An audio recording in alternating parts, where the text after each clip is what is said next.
Did you know when Adam opened his eyes, when the breath of God went into the soul of Adam, the body, he opened his eyes on the Sabbath day. The Lord said it was evening and morning the first day, evening and morning the second day. But when he created Adam, Adam opened his eyes and God looked at creation and he saw it was good, indeed it was very good.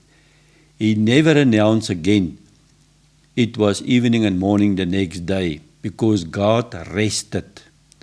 And when we go back to the Hebrew word, you will find that, and God rested is the Sabbath rest. But today I want to bring a mystery to you, and that is also a message for us in the New Testament saints. So please stay with me. I want to go a little bit deep today. We find the word put in Genesis 2 when God said, I put Adam and Eve in the Garden of Eden. When you look at the word put, you will find the Hebrew word nuach, N-U-A-C-H, nuach, and that nuach means dominion, rest. It was from the beginning God's plan to put Adam and Eve in the Garden of Eden in their dominion rest, their Sabbath rest. Remember, in the time of Adam and Eve, and in the time of Abraham, there was no law that told Adam nor Abraham to rest on the seventh day. The law came only in Moses' time. So I don't want to go on the rabbit trail now. Just stay with me with this word. God's original plan was to put Adam and Eve in the Garden of Eden. That is their dominion rest. Dominion rest means to rule and reign from a place of rest. It was never God's intention for Adam to pick up a spade and start working. Everything he put in Adam's hand was to receive it, to manage it, to steward it, and to distribute it. And then he go on and he said, now you replenish and you multiply, you bear fruit.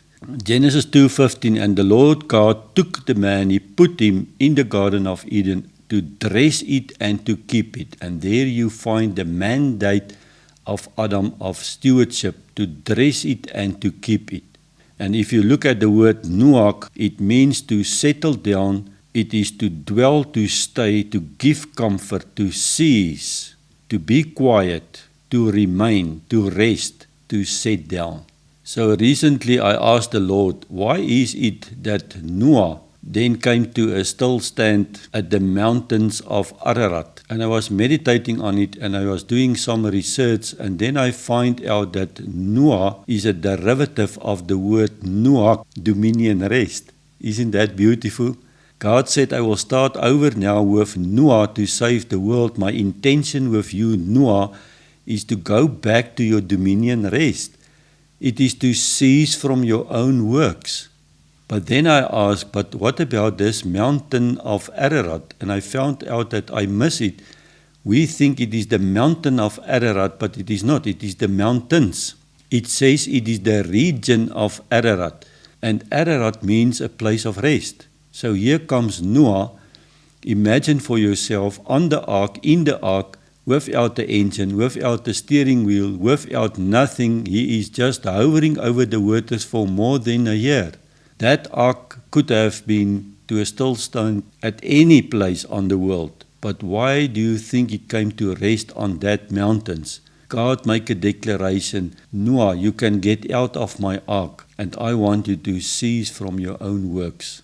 I want you to steward what I give now into your hands. Here is the new world. Steward it, replenish it, keep it, and dress it. I want to read to you the meaning of Ararat in the Brown Driver Briggs Dictionary. It says, the curse reversed.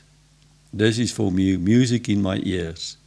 A precipitation of the curse, mountain where Noah's ark came to rest. So it is a place of rest. It is almost if God wants to say, I bring you back into that place of rest, your dominion rest. Now I want to continue in the next recording with the New Testament rest, and it will shock you, saints, because the same word nuach of rest we find in the New Testament, but the Greek for nuach is katapausis, and katapausis brings us back to our dominion rest.